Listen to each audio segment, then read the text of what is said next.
Gentlemen, good to see you both. Thank you so much for your time. You too, mate. You too. Wow. South by Southwest world premiere. This is exciting. It's crazy. It is, Congratulations. man. I didn't even know they did TV shows at the South by I Southwest was Festival. talking about I was that like, too. I yeah, know that it happens when from they, time to time, but like that's a very fair point.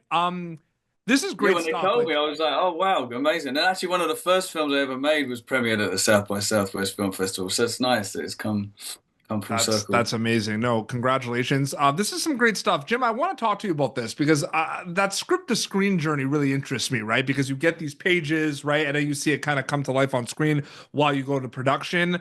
I feel like it changes depending on the team, depending on the project. What was that script to screen journey like for you on mixtape specifically? Yeah, it was sort of sent to me. I was kind of nervous about it, I have to say, but it's anything that's sort of involved in music. Music's so personal, isn't it? And it's so Yeah. personal to everybody in their own ways. And I just thought, well, this could be cool, but what if people have a very different idea of what music should be playing through these characters' lives? Yeah. So I sort of came into it with a bit of sort of reservation and sort of uncertainty, and I needed a bit of reassurance. And so I set up a meeting with Lucy, the director, and who's Australian. So again, is she going to be thinking in the same way as I am about certain bands and certain music that was important in my life and when I grew up? And yeah, I was just so relieved and thrilled that like Lucy, an Australian director, was very sort of in tune with music from England and the north of England specifically, where a lot of these bands sort of came out of, and was very up for me sort of getting involved and sort of bringing what she wanted Daniel as a character to be listening to. This is your character. What is he listening? What is he like? So I felt some reassurance in that, definitely.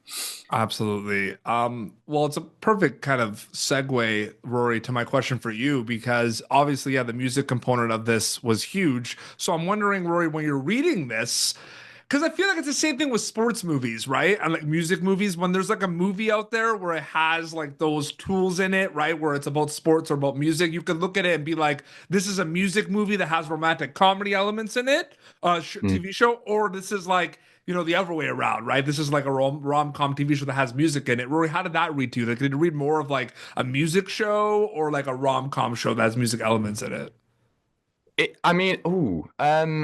I always saw it as kind of like a romance, Yeah. and the music. I knew that the music played a big part in it, Mhm. and I think that it kind of, yeah, it was kind of a real. What I thought was kind of obvious was it was kind of a real story, Mhm. and I didn't see it as like a music show, but I knew that to make it more hard hitting, the music needed to be there. Mhm. And it was, the music was kind of, I know the writer added songs into the Mhm. script at certain points, very specific songs. So it was almost like Mhm. what they were thinking was coming across from like with a song. Yep.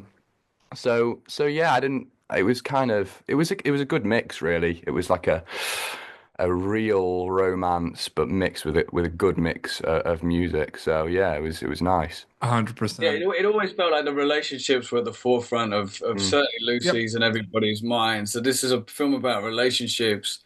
It's deeply romantic, but Yep. it's to call it a rom-com feels kind of rom-coms conjures up sort of imageries of particular genre of film. There is some really fun stuff in the film for sure, but there's also a huge amount of tragedy and real life Yep. kind of woven into these characters. That's my You know, next. You guys that's know, what you makes guys it are like, so deeply romantic, is that it's so based in sort of harsh reality, and that you're sort of fighting for these characters that are going through a really difficult time in their lives, actually. well, no, And it's because it's almost like the questions I'm going to ask you guys because they're perfect segues to my next thing. So it's like I didn't prep questions, but like it's crazy. Like you're reading my mind. But like, no, Jim, it's like that's something I did take from this because it's like I'm wondering like this mixtape has a lot of characters, some characters more than others that are going through self-reflection, soul searching, figuring things out, taking it day by day.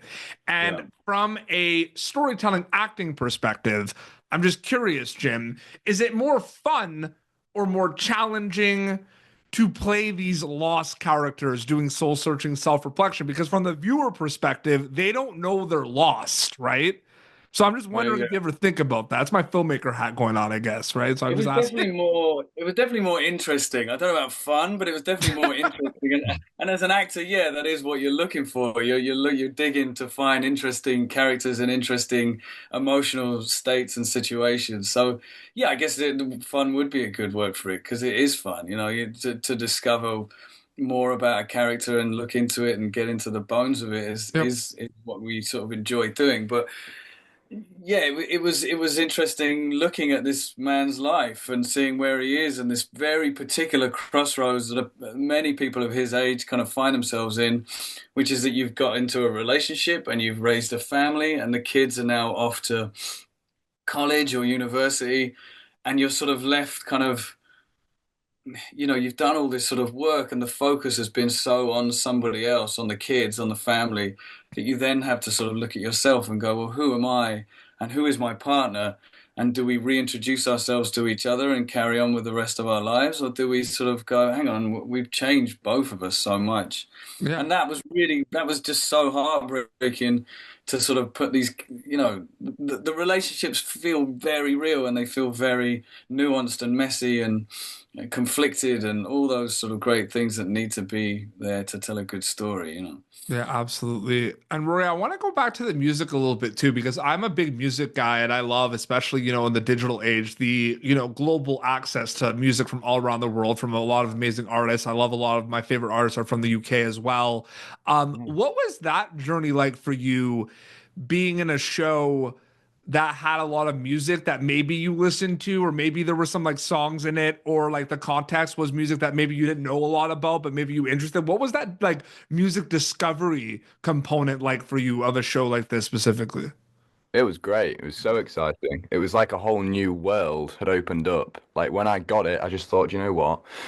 What else can I do apart from like just deep dive into all this stuff? So it was great. I'd go into cafes and know all the I found myself on Reddit pages quite often, kind of going through local people who are now kind of like 50, but what they'd be doing back in the day, where Mhm. they were listening to music, certain Sheffield streets Yeah. where bands would be playing. So I mean, I literally, and I've taken so many songs from this whole show that I'm really enjoying. So it was great. It was very fun, and there's so many people now that I'm listening to that I never thought I'd listen to.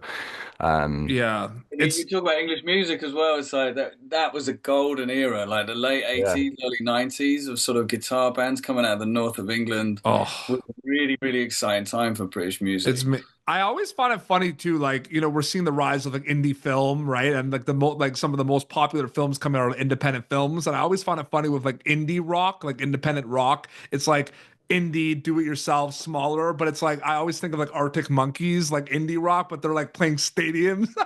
Yeah, I yeah, always yeah, think yeah. about that. I always find that's funny, kind of They ironic. started off as a garage rock band, but now Yeah, they're absolutely. No, in but the big leagues. congratulations on the South by Southwest world premiere of mixtape. Rory, Jim, it was an honor, privilege to speak with both of you. Thank you so much for your time. I really appreciate it.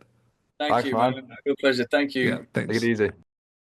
Thank you for tuning in to Popternative. Make sure to check out our past episodes of Popternative on YouTube. This has been an Autograph Communications production.